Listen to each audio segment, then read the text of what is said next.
সুপ্রিয় শিক্ষার্থী, আশা করি ভালো আছো, সুস্থ আছো। আমরা প্রত্যাশা করি তোমরা ভালো থাকো, ঘরে থাকো এবং নিরাপদে থাকো, এবং সেই সাথে তোমরা তোমাদের পড়ালেখাকে সামনে এগিয়ে নিয়ে যাও, কারণ পরীক্ষায় ভালো ফলাফল করতে হবে। এটা তোমাদের যেমন প্রত্যাশা, তোমাদের অভিভাবকের যেমন প্রত্যাশা, তেমনি আমাদেরও প্রত্যাশা। সুপ্রিয় শিক্ষার্থী, আজকে তোমাদের সাথে অনার্স প্রথম বর্ষে যে আমার নির্ধারিত ক্লাস সেটি নিয়ে আসছে। আমরা তোমাদের পড়াচ্ছিলাম জৈব যৌগের বন্ধন। জৈব যৌগের বন্ধনের আজকে 3 নাম্বার ক্লাস। সুপ্রিয় শিক্ষার্থী, তোমাদেরকে আমি যেটা দেখাবো, এই যে একটা দেখতে পাচ্ছ, সবাই দেখতে পাচ্ছ, এটা কি দেখতে পাচ্ছ তো? সুপ্রিয় শিক্ষার্থী, এর আকৃতিতে কি মনে হচ্ছে? এটা একটা সুষম চতুস্তলকীয়। এটাকে যদি আমরা sp3 হাইব্রিডাইজেশন আকৃতি ধরি সেটাও হবে। এটাকে যদি আমরা মনে করি যে একটি মিথেন অণু, তাহলে সেটাও হবে। এটা একটা মিথেন অণু আমরা বলতে পারি। এটা দেখো, এই যে আমরা sp3 হাইব্রিডাইজেশন তোমাদের পড়িয়েছি, দেখো প্রত্যেকটার, এই যে প্রত্যেকটার বন্ধন কোণ কিন্তু আমার 109 ডিগ্রি 28 মিনিট। প্রত্যেকটার বন্ধন কোণ 100 এবং সুষম চতুস্তলকে তোমরা দেখতে পাচ্ছ যে আমরা যে দিক থেকেই ধরি একদম সুষম চতুস্তলকে একটা আকৃতি আমরা পাচ্ছি। তাহলে আমরা গতদিন তোমাদের sp3 হাইব্রিডাইজেশন পড়িয়েছি। আবার এই যে একটা এই চিত্রটা যদি তোমরা দেখো, তাহলে এটা কি দেখতে পাচ্ছ? এটা দেখতে পাচ্ছ কি ত্রিকোণাকার সমতলীয়। তাহলে এটা কোন ধরনের হাইব্রিডাইজেশন? এটা হচ্ছে sp2, কারণ sp2 হাইব্রিডাইজেশন হচ্ছে ত্রিকোণাকার সমতলীয়। গতদিন তোমাদের এই হাইব্রিডাইজেশন দেখিয়েছে। আজকে 3টা হাইব্রিডাইজেশনের একটা করে যৌগ গঠন দেখব। প্রিয় শিক্ষার্থী, এইটা দেখো, এইটা হচ্ছে এই যে সরল রৈখিক, এই যে সরল রৈখিক। সুপ্রিয় শিক্ষার্থী, সরল রৈখিক এটা কোন হাইব্রিডাইজেশন? এটা হচ্ছে sp হাইব্রিডাইজেশন। আসো এখন আমরা এই 3টি হাইব্রিডাইজেশনের 3 ধরনের যৌগ গঠন আমরা দেখি।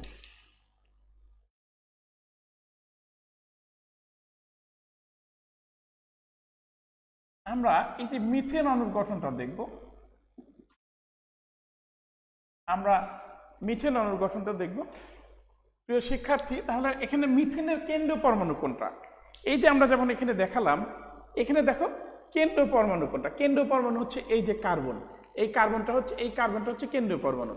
তাহলে মিথেনের, কারণ 4টা হাইড্রোজেন আছে, একটি কার্বন আছে মিথেন অণুতে, তাহলে এইটা হচ্ছে কার্বনটা হচ্ছে কেন্দ্রীয় পরমাণু। তাহলে এই যে এই কেন্দ্রীয় পরমাণু, তাহলে কেন্দ্রীয় পরমাণুর আমরা ইলেকট্রন বিন্যাস করি, তাহলে কেন্দ্রীয় পরমাণু কার্বন, কার্বনের ইলেকট্রন বিন্যাস কি দাঁড়াচ্ছে? 1s2 2s2 2p x2 2p x1 2p y1 2p z1। এই যে সাধারণ অবস্থায় কার্বনের ইলেকট্রন বিন্যাস হচ্ছে এইটা। এখন এই অবস্থায় আমরা কি দেখতে পাই? 2pz0, এই যে 2pz0, তাহলে তার কয়টা? 6টা ইলেকট্রন। তাহলে সাধারণ অবস্থায় আমরা কি দেখতে পাই? কার্বনের সর্ববহিস্থ স্তরে 2টি ইলেকট্রন আছে, 2টি। তাহলে তার 2টা বন্ধন গঠন করার কথা। যোজ্যতা বন্ধন তত্ত্ব অনুযায়ী কি, যার বিজোড় ইলেকট্রন যতগুলো সে তার যোজনী তত, এবং ততগুলো অপর পরমাণুর যোজনী ইলেকট্রনের সাথে বন্ধন গঠন করবে। কিন্তু আমরা আণবিক অরবিটাল মতবাদ পড়িয়েছি যে যোজ্যতা স্তরের অরবিটালগুলো পরস্পরের সাথে মিশ্রিত হয়ে সংকর অরবিটাল তৈরি করবে। এবং এইখানে কিন্তু এই যে উত্তেজিত হয়ে ইলেকট্রন, পরে যখন আমরা কার্বনকে উত্তেজিত করলে কি হয়? 1s2 2s1 2px1 2py1 2pz1। প্রিয় শিক্ষার্থী, আমরা একটু লক্ষ্য করি, এইখানে কিন্তু আমরা দেখতে পাচ্ছি কি কার্বন পরমাণুর যোজ্যতা স্তরে 4টি বিজোড় ইলেকট্রনধারী অরবিটাল আছে। বিজোড় ইলেকট্রনধারী কয়টি অরবিটাল আছে? 4টি। এখন এই যে 4টি অরবিটাল, এটা কিন্তু একই শক্তি স্তরের 2s2p, এটা প্রায় কাছাকাছি শক্তি সম্পন্ন। এখন এই যে হাইব্রিডাইজেশন প্রক্রিয়ায় এই 4টি অরবিটাল পরস্পরের সাথে মিশ্রিত হয়ে সমশক্তি সম্পন্ন নতুন দিক চরিত্র বিশিষ্ট চতুস্তলকীয় ভাবে আমাদের sp2 সংকর অরবিটাল তৈরি করবে। আমরা দেখি এই যে কার্বনের হাইব্রিডাইজেশন অবস্থায় যদি দেখি, তাহলে 1s2 sp3 তার একটা ইলেকট্রন, sp3 একটা ইলেকট্রন, sp3 একটা ইলেকট্রন, sp3 একটা ইলেকট্রন। এই যে sp3, তাহলে আমাদের 4টা sp3 হলো। এখন এই sp3 কিভাবে হয়? sp3 কিভাবে হয় সেটা তোমরা দেখিয়েছি যে sp3 আমাদের এইরকম সুষম চতুস্তলকীয় কার্বনের sp3 সংকর আছে, আর এই যে এই প্রত্যেকটাকে যদি হাইড্রোজেন পরমাণু ধরে এইভাবে, তাহলে এই গঠনটা আমরা দেখি। আমরা কিন্তু এই যে এখানে কিভাবে হয় আমরা একটু ডায়াগ্রাম দেখাই যে হাইড্রোজেনের অনএস অরবিটালের সাথে সিগমা বন্ধন গঠন করে। আমি চিত্রের সাহায্যে আবার দেখাবো। আর একটা হাইড্রোজেনের অনএস অরবিটালের সাথে আর একটা সিগমা বন্ধন গঠন করবে। এই যে সিগমা বন্ধন গঠন, এইরকম আরো একটা হাইড্রোজেনের অনএস অরবিটালের সাথে সিগমা বন্ধন গঠন করবে। এই যে এবং চারটা আমাদের দেখবো যে চারটা হাইড্রোজেনের অনএস অরবিটালের সাথে এই চারটা সিগমা বন্ধন, এই যে চারটা সিগমা বন্ধন গঠন করবে। কার্বন হাইড্রোজেন সিগমা বন্ধন, চারটা কার্বন হাইড্রোজেন সিগমা বন্ধন। এখন এখানে আমরা একটু দেখি এখানে কিভাবে হয়। দেখো আমরা জানি যে কার্বনের যখন হাইব্রিডাইজেশন হয় তখন সেটা কিভাবে, সেটা আমি একটু দেখি, দেখাই। এই যে কার্বনের যে এস অরবিটাল, এই যে কার্বনের এস অরবিটাল আমরা যদি অক্ষ দিয়ে যা দেখাই, এটা এক্স অক্ষ, এটা ওয়াই অক্ষ, এটা জেড অক্ষ। আমরা যদি দেখাই যে কার্বনের এই যে টু এস অরবিটাল বললে আমরা আবার এর নোট সহ দিই। টু এস অরবিটাল একটি নোট আছে, টু এস অরবিটাল। এর সাথে আমাদের কি হবে, চারটা কার্বনের তিনটা পি অরবিটাল। এই যে এখানে কি আছে আমাদের P X, P Y, P Z. এটা এক্স অক্ষ, এই ওয়াই অক্ষ, জেড অক্ষ। তাহলে এই যে এই প্রক্রিয়া আমাদের হাইব্রিডাইজেশনটা কি হবে, এই প্রক্রিয়ায় কিন্তু আমাদের হাইব্রিডাইজেশনটা হবে সুষম চতুস্তলকীয়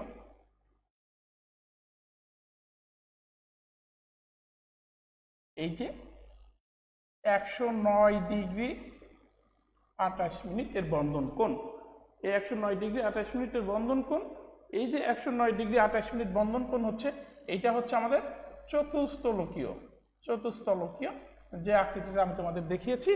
এই চতুস্তলকীয় চারটি sp3 সংকর অরবিটাল প্রত্যেককে একটি করে হাইড্রোজেনের অনএস অরবিটালের সাথে মুখোমুখি অতিক্রম করে সিগমা বন্ধন করবে। আমরা দেখি যে সেই সিগমা বন্ধন এই যে মুখোমুখি অতিক্রম করে কিভাবে সিগমা বন্ধন গঠন করে।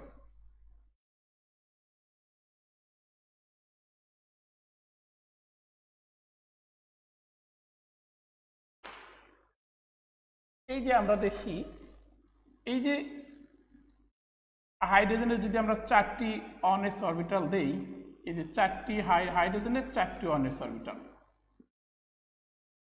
হাইড্রোজেনের অনএস অরবিটাল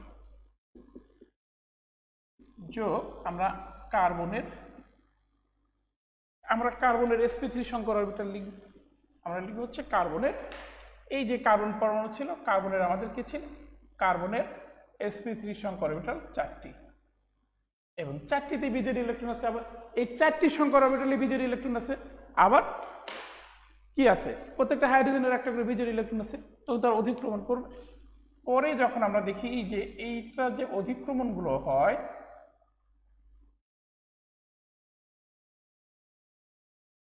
এই যে এখানে কি হচ্ছে sp3 সাথে, এখানে কি হচ্ছে sp3 সাথে s, এই যে sp3 সাথে s। আমি দেখো তোমরা ভুলে গেছো কিনা, আমি যখন তোমাদের যেদিন সিগমা বন্ধন এবং পাই বন্ধন করেছিলাম, সেদিন কিন্তু আমি বলেছিলাম যে সিগমা বন্ধন কখন গঠিত হবে। আমি তোমাদের বলেছিলাম একটা এস এর সাথে একটা এস এর সিগমা বন্ধন হতে পারে, একটা এস এর সাথে একটা পির সিগমা বন্ধন হতে পারে, একটা পির সাথে একটা পির সিগমা বন্ধন হতে পারে, এবং সংকর অরবিটাল নিজেদের মধ্যে সিগমা বন্ধন হবে, এবং সংকর অরবিটালের সাথে বিশুদ্ধ অরবিটালের কি মুখোমুখি অধিক্রমণে সিগমা বন্ধন হতে পারে। সেরকম একটা সিগমা বন্ধন হতে হচ্ছে sp3 একটি সংকর অরবিটাল, sp3 এর সাথে একটি বিশুদ্ধ অরবিটাল s এর মুখোমুখি অধিক্রমণ হয়েছে। এইভাবে মিথেন অণু গঠিত হয়েছে। আমরা যদি মিথেন অণুর গঠনটা দেখি, তাহলে এই যে চতুস্তলকীয়, এই চতুস্তলকীয় এই বন্ধন কোণ হচ্ছে 109 ডিগ্রি 28 মিনিট, 109 ডিগ্রি 28 মিনিট। এই যে আমরা দেখতে পাচ্ছি, আমি শুরুতেই তোমাদের এটা দেখিয়েছি। তাহলে আমরা এটাকে এই মিথেন অণু বিবেচনা করি। This is carbon and hydrogen. এই যে কার্বন এবং হাইড্রোজেনের বন্ধন, এই যে বন্ধন দূরত্ব, বন্ধন কোণ, এই বন্ধন আমি একটু পরে আসবো, বন্ধন কোণ এবং বন্ধন দূরত্ব কাকে। এই যে বন্ধন কোণ, এই বন্ধন কোণ কিন্তু প্রত্যেকটার সমান, অর্থাৎ এইটার সাথে এইটার বন্ধন কোণ সমান, আবার এইটার সাথে এইটার বন্ধন কোণ, এবং এইটার সাথে এইটার বন্ধন কোণ, এইটার সাথে এইটার বন্ধন কোণ, অর্থাৎ প্রত্যেকটার সাথে প্রত্যেকটা যে কোনো দিক থেকে এই বন্ধন কোণ পরিমাপ করলে একই বন্ধন কোণ পাওয়া যাবে, সেটা হচ্ছে 109 ডিগ্রি 28 মিনিট। আশা করি সুপ্রিয় শিক্ষার্থী তোমরা বুঝতে পেরেছো। এই যে আমরা দেখালাম যে sp3 সংকরণের মাধ্যমে মিথেন অণুর গঠন, এবং মিথেনের 4টা হাইড্রোজেন কিন্তু সমতুল্য এবং বন্ধন দূরত্ব সমান।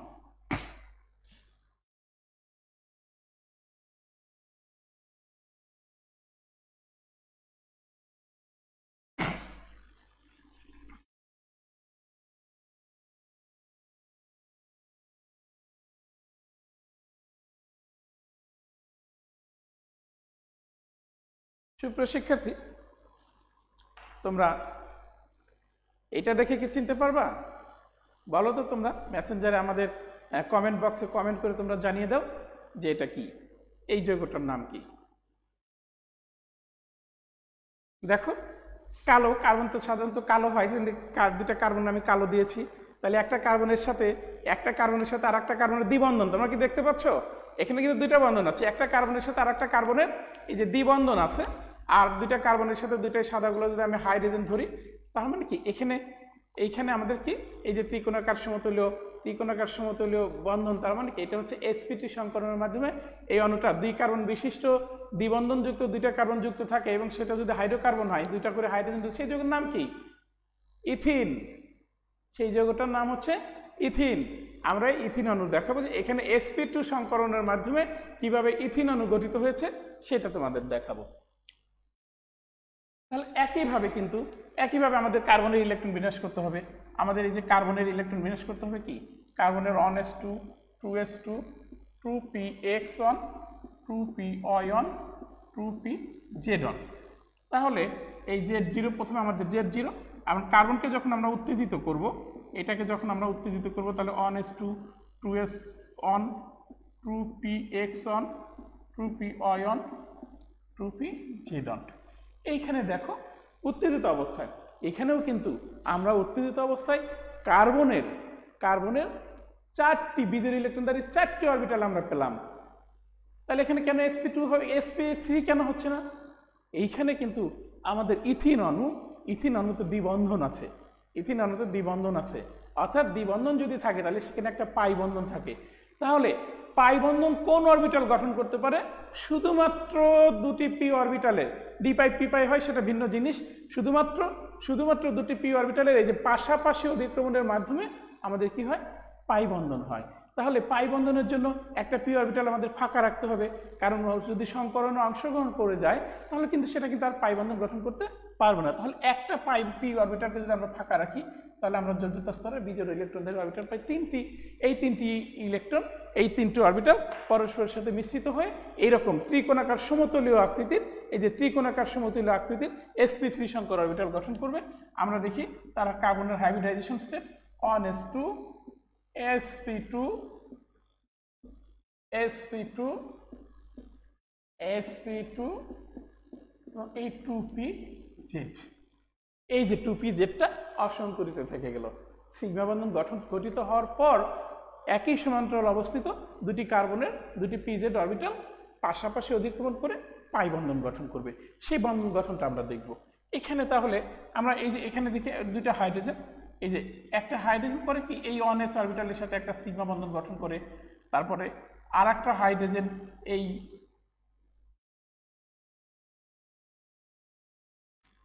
কার্বনের সাথে একটা সিগমা বন্ধন গঠন করে, প্রত্যেক কার্বনের সাথে এই যে CH2 বন্ড CH2, প্রত্যেক কার্বনের সাথে 2টা করে হাইড্রোজেন যোগ আছে। তাহলে আমরা যদি আরেকটা কার্বন এখানে লিখি, অনুরূপ আরেকটা কার্বন তো একই রকম হাইব্রিডাইজেশন sp2, এই যে sp2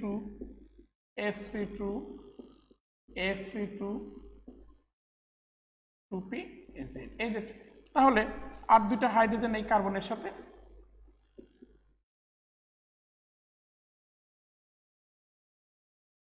এই যে এখানে একটা সিগমা বন্ধন, এটার সাথে একটা সিগমা বন্ধন, আর এই যে কার্বন একটা সিগমা বন্ধন, আর একটি হবে কার্বন পাশাপাশি একটা পাই বন্ধন হবে। আমরা একটা ডায়াগ্রাম দেখলাম, এখন আমরা হাইব্রিডাইজেশনের মাধ্যমে চিত্রের সাহায্যে তোমাদেরকে এটা বুঝিয়ে দেব। তাহলে দেখো এইখানে আমাদের কি হবে, আমাদের এই যে আছে আমাদের এই যে px py এবং pz, এই যে 3টা অরবিটাল px py pz, এখানে আমাদের কি হচ্ছে, আমাদের হচ্ছে ত্রিকোণাকার সমতুল্য। এই যে ত্রিকোণাকার ত্রিকোণাকার সমতলীয় হচ্ছে আমাদের কিন্তু এখানে জেড অংশগ্রহণ করবে না। আমরা যদি চিত্রটা একটু ঘুরিয়ে আঁকি তাহলে আমরা যে জেড যে অবশিষ্ট থাকলো সেটা আমরা দেখাই। অর্থাৎ আমাদের এই যে sp2 সংকর, এই যে sp2 আর এই যে একটা অসংকরিত অরবিটাল কিন্তু থেকে গেল, এই যে এটা কিন্তু হাইব্রিডাইজেশনে অংশগ্রহণ করে নাই। এই যে এটা হচ্ছে 2pz অরবিটাল, এই যে এই 2pz অরবিটাল কিন্তু হাইব্রিডাইজেশনে অংশগ্রহণ করে নাই। কারণ আগে কি বলেছি, একটা বিশুদ্ধ অরবিটাল, এই যে একটা বিশুদ্ধ অরবিটাল বাদ দিয়ে হাইব্রিডাইজেশন হয়েছে, সেইটা থেকে গেল। এই হচ্ছে কার্বনের sp2 হাইব্রিডাইজেশন। এই যে আমাদের একটি অসংকরিত অরবিটাল থেকে গেল। এখন দেখব এই পাশাপাশি দুটো অসংকরিত অরবিটাল কিভাবে তাদের মধ্যে বন্ধন গঠন করে। সুপ্রিয় শিক্ষার্থী, আশা করি তোমরা এটা লেখা হয়েছে, তাহলে এটা এখন আমি মুছে দিচ্ছি।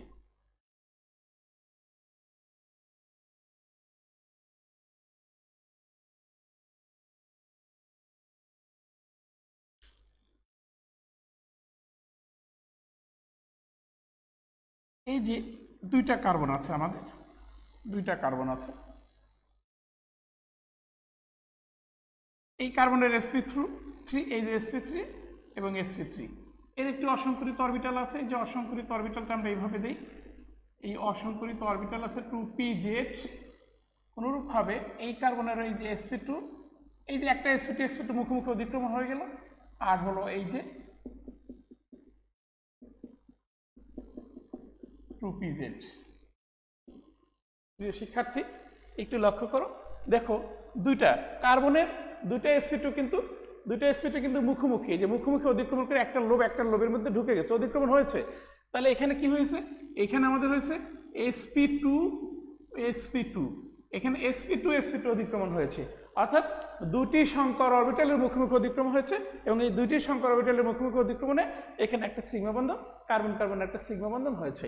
এখন এই যে আমাদের দুইটা করে হাইড্রোজেন আছে, এই যে দুইটি করে sp2 সংকর অরবিটালের সাথে দুটি করে হাইড্রোজেন পরমাণু, এই যে হাইড্রোজেন পরমাণু এখানে sp2s, এই যে sp2s, অর্থাৎ একটা সংকর অরবিটালের সাথে কার্বনের সংকর অরবিটাল এবং হাইড্রোজেনের বিশুদ্ধ অরবিটাল s, তাদের মধ্যে মুখোমুখি অতিক্রমণ হয়েছে, একটি কার্বন হাইড্রোজেন একটি করে সিগমা বন্ধন হয়েছে। তাহলে এই কার্বনের হচ্ছে কার্বন হাইড্রোজেন সিগমা বন্ধন দুটি, এবং এই কার্বনেরও কার্বন হাইড্রোজেন সিগমা বন্ধন দুটি। তাহলে এখন কি থাকলো, উভয় কার্বনের, আমরা কিন্তু বলেছি সিগমা বন্ধন গঠিত হওয়ার পর পরস্পর সমান্তরালে অবস্থিত দুটি পি অরবিটাল এরকম পাশাপাশি অতিক্রমণ করবে, পাশাপাশি অতিক্রমণের মাধ্যমে পাই বন্ধন গঠিত হবে।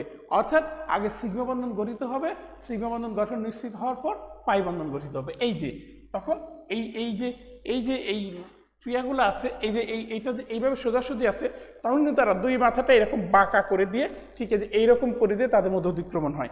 তাতে কি হয়, বন্ধন দূরত্বটা কিন্তু কমে যাবে। এই যে এইটা অতিক্রমণ করবে এটার সাথে, এবং এইটা অতিক্রমণ করবে, এই যে এইটা এবং এটা অতিক্রমণ করবে। অতিক্রমণ করলে তখন আমরা কি দেখতে পাবো, আমরা দেখতে পাবো এই যে কার্বন কার্বন দ্বিবন্ধন, এই হাইড্রোজেন কার্বন কার্বন দ্বিবন্ধন। আমি আবার অণুটি দেখাই, তখন কিন্তু এই যে এই অণুটা পেয়ে যাব। এই যে হাইড্রোজেন, একই কালারের হাইড্রোজেন ব্যবহার করেছি, দুইটা হাইড্রোজেন, এই দুইটা হাইড্রোজেন, আর এই যে কার্বন কার্বন দ্বিবন্ধন, দিস ইজ ইথিন। তাহলে আমরা sp2 হাইব্রিডাইজেশনের মাধ্যমে আমরা ইথিন অণুটা দেখলাম। প্রিয় শিক্ষার্থী, তাহলে আমরা sp3 দেখলাম এবং sp2 দেখলাম। এবারে আমরা চলে আসি sp হাইব্রিডাইজেশন। তাহলে আমরা এখানে আসি, আমাদের যদি মুছে দিচ্ছি আমি,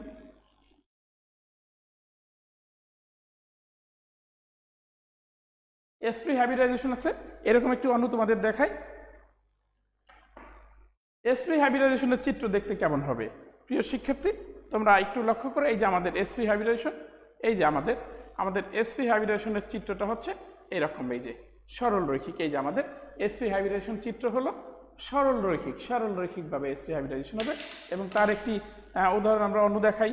এই যে একটা অণু যদি আমরা দেখাই, যে কার্বন কার্বন, এই কার্বন কার্বন তিনটা বন্ধন আছে। প্রিয় শিক্ষার্থীরা একটু ভালো করে লক্ষ্য করো, তোমরা দেখতে পাচ্ছ যে তিনটা বন্ধন আছে, একটা কার্বনের সাথে আর একটা কার্বনের তিনটা বন্ধন আছে, আর এই পাশে দুই পাশে দুই কার্বনের সাথে একটা করে হাইড্রোজেন পরমাণু আছে। তাহলে এই অণুটার নাম কি? কার্বন কার্বন ত্রিবন্ধন বিশিষ্ট যৌগের নাম কি? এটা একটা হাইড্রোকার্বন, কার্বন আর হাইড্রোজেন আছে, তাহলে এটার নাম কি? এটার নাম অ্যালকাইন। অ্যালকাইন যেহেতু দুই কার্বন বিশিষ্ট, তাহলে সেটার নাম হবে কি? ইথাইন। তোমাদের এইগুলা কিন্তু হাইড্রোকার্বনের শ্রেণী বিভাগ করিয়েছি। এই যে ইথাইন, তাহলে আমরা ইথাইনের গঠন দিয়ে আমরা sp হাইব্রিডাইজেশন ব্যাখ্যা করব। তাহলে আমাদের হচ্ছে ইথাইন। ইথাইন, তাহলে এখানে কার্বনের ক্ষেত্রে কিন্তু একই অবস্থা, 1s2 2s2 2px1 2py1 2pz0। আমরা হুন্ডেন নীতি অনুসারে ইলেকট্রন বিন্যাস করলাম। তাহলে এই কার্বন উত্তেজিত অবস্থায় 1s2 2s1 2px1 2py1 2pz1। এইখানে কি দেখতে পাচ্ছ তোমরা? দেখতে পাচ্ছ কার্বনের সাথে আর একটা কার্বনের তিনটা বন্ধন।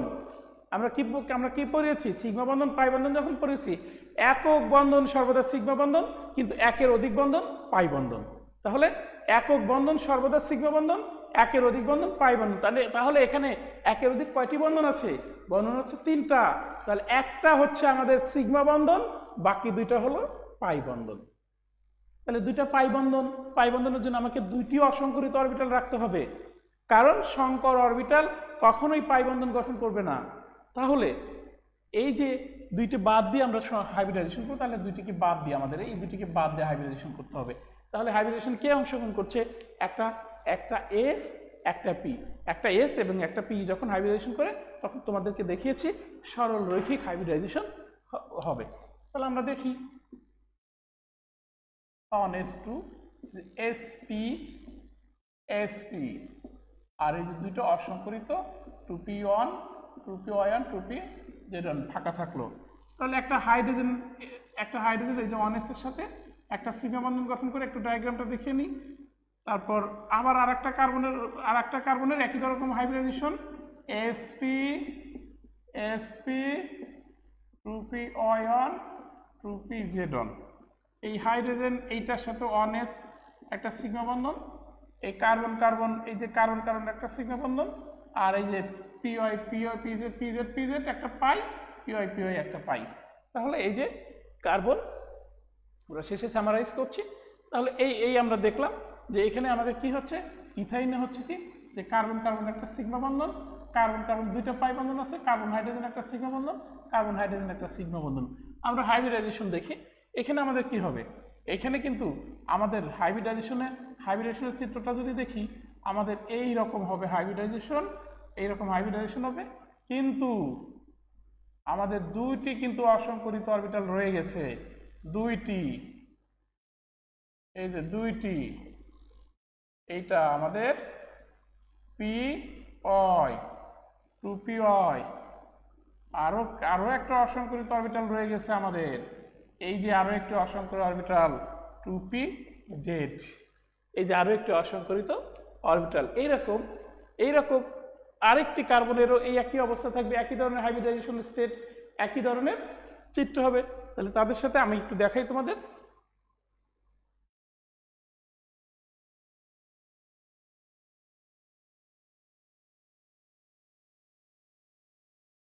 তাহলে এইটা যদি আমরা আর একটা কার্বনের চিত্র আঁকি, তাহলে কি হবে? এই যে তাহলে আর একটা কার্বনের যে মুখোমুখি অতিক্রমণ,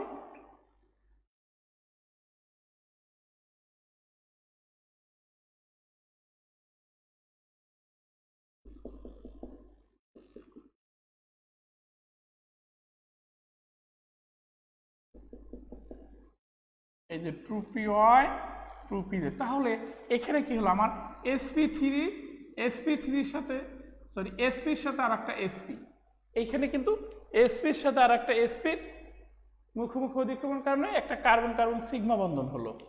আবার এইখানে একটা করে হাইড্রোজেন এসে এই যে sp-sp-s, অনুরূপভাবে এই পাশেও। এখন কি হলো, দুইটা পাই অরবিটাল অর্থাৎ দুইটা পি অরবিটাল অবশিষ্ট আছে, এই দুইটা পি অরবিটাল তখন এটাকে মুখোমুখি পাশাপাশি এসে, যেহেতু তারা একই সমান্তরাল আছে, একই দলের অক্ষ আছে, এবং তারা এসে কি করবে, বন্ধন গঠন করবে, পাই বন্ধন গঠন করবে, এই যে পিজেড পিজেড, পি পাই পি পাই। তাহলে এইভাবে আমাদের গঠিত হলো ইথাইন। এই যে আমাদের ইথাইন অণু গঠিত হলো। তাহলে সুপ্রিয় শিক্ষার্থী, আমরা দেখি একটু তুলনা করি তিনটা অণুর মধ্যে।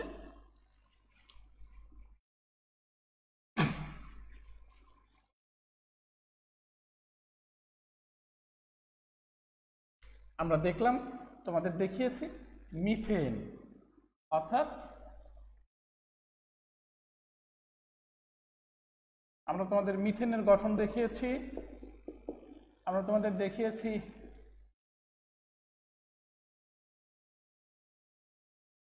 ইথিন, আমরা তোমাদের দেখিয়েছি, অর্থাৎ এখানে sp3 তে আমি তুমি দেখিয়েছি মিথেন, sp3 তে দেখিয়েছি মিথেন, sp2 তে তোমাদের দেখিয়েছি ইথিন, আর sp তে দেখিয়েছি তোমাদের ইথাইন। ইথাইন এইখানে আসো, আমাদের বন্ধন কোণ কি ছিল, 109 ডিগ্রি 28 মিনিট। এখানে এখানে আমাদের কার্বন হাইড্রোজেন বন্ধন ছিল 4টি, এখানে আমাদের কার্বন হাইড্রোজেন বন্ধন ছিল 4টি, এবং কার্বন হাইড্রোজেন বন্ধন কোণ 109 ডিগ্রি 28 মিনিট। এখানে কিন্তু আমাদের এই কার্বন হাইড্রোজেন বন্ধন ছিল দুইটি প্রতি কার্বনে, এই যে প্রতি কার্বনে, আমাদের তো প্রতি কার্বনে আমাদের কার্বন হাইড্রোজেন, এখানে কিন্তু প্রতিটা কার্বনে দুটি করে ছিল, এবং এইখানে আমরা দেখছি এখানে আমাদের বন্ধন কোণ ছিল 120 ডিগ্রি, আর এইখানে আমাদের বন্ধন কোণ হচ্ছে 180 ডিগ্রি। বন্ধন দৈর্ঘ্য, এটা যদি আমরা ইথেন অণুর ক্ষেত্রে চিন্তা করি, এইখানে যদি আমাদের ইথেন অণু হয়, এই যে কার্বন কার্বন বন্ধন দৈর্ঘ্য, এখানে এই কার্বন একক বন্ধন দৈর্ঘ্য, আমি তিনটা বন্ধন দৈর্ঘ্য দেখাচ্ছি, এই যে কার্বন একক বন্ধন দৈর্ঘ্য, কার্বন দ্বিবন্ধন দৈর্ঘ্য, এবং কার্বন ত্রিবন্ধন দৈর্ঘ্য।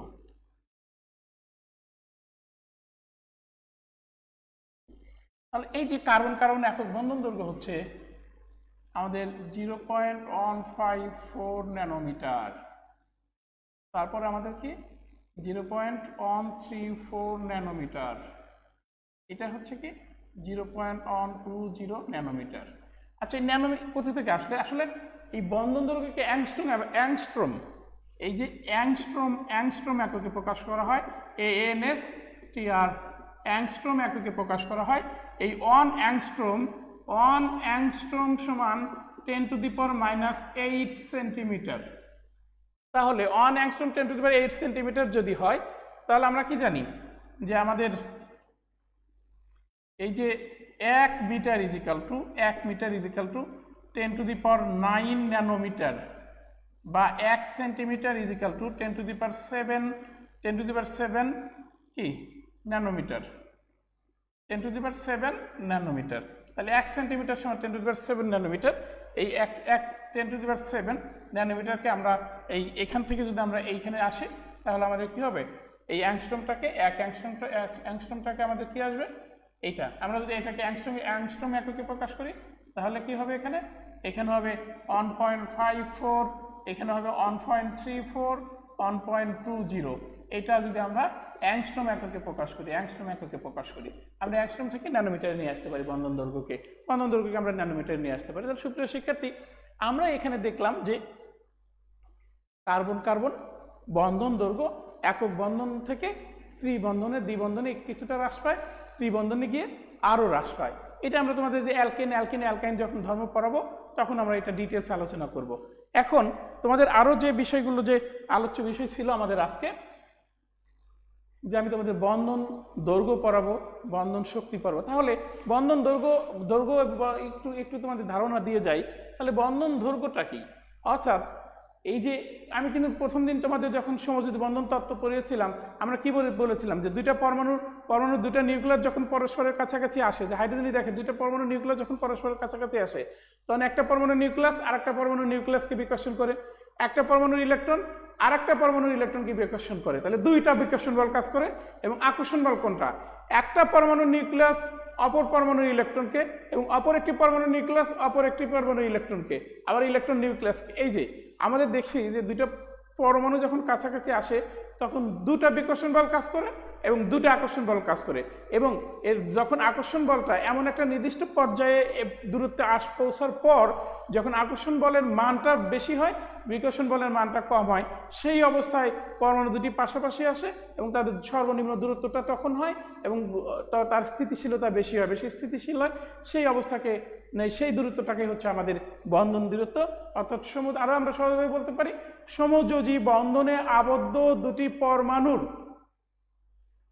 আন্তঃনিউক্লিয়ার দূরত্বকে, সমযোজী বন্ধনে আবদ্ধ দুটি পরমাণুর আন্তঃনিউক্লিয়ার দূরত্বকে, অর্থাৎ এই যে দুটি পরমাণু যদি আমাদের সমযোজী বন্ধনে আবদ্ধ হয় তার যে নিউক্লিয়ার, এই আন্তঃনিউক্লিয়ার দূরত্বকে আমরা কি বলবো? বন্ধন দৈর্ঘ্য। আন্তঃনিউক্লিয়ার দূরত্বকে আমরা কি বলবো? বন্ধন দৈর্ঘ্য। তাহলে সুপ্রিয় শিক্ষার্থী, আশা করি তোমাদের এই বন্ধন দৈর্ঘ্য ক্লিয়ার হলো। তাহলে বন্ধন দৈর্ঘ্য এককে দেখলাম, অ্যাংস্ট্রম এককে আমরা প্রকাশ করি, অ্যাংস্ট্রমকে আমরা ন্যানোমিটারে নিয়ে গেলাম। তাহলে আজকে তোমাদের সাথে যে বিষয়টি দেখালাম, যে আগের দিন যে হাইব্রিডাইজেশন পড়িয়েছি, আগামীকাল আমি এর পরের অংশ, আগামীকাল তোমাদের আমি পড়াবো হচ্ছে এই যে বন্ধন শক্তি, বন্ধন কোণ, কার্যকারীমূলক সমগোত্র শ্রেণী এবং অণুতে ইলেকট্রনের ডিসপ্লেসমেন্ট, এই বিষয়গুলো নিয়ে আলোচনা করব। সে পর্যন্ত তোমরা ভালো থাকো, সুস্থ থাকো এবং আজকে যা পড়ালাম সেটা বাসায় প্র্যাকটিস করো এবং নিয়মিত পড়াশোনা করো। নিরাপদে থাকো। ধন্যবাদ সবাইকে।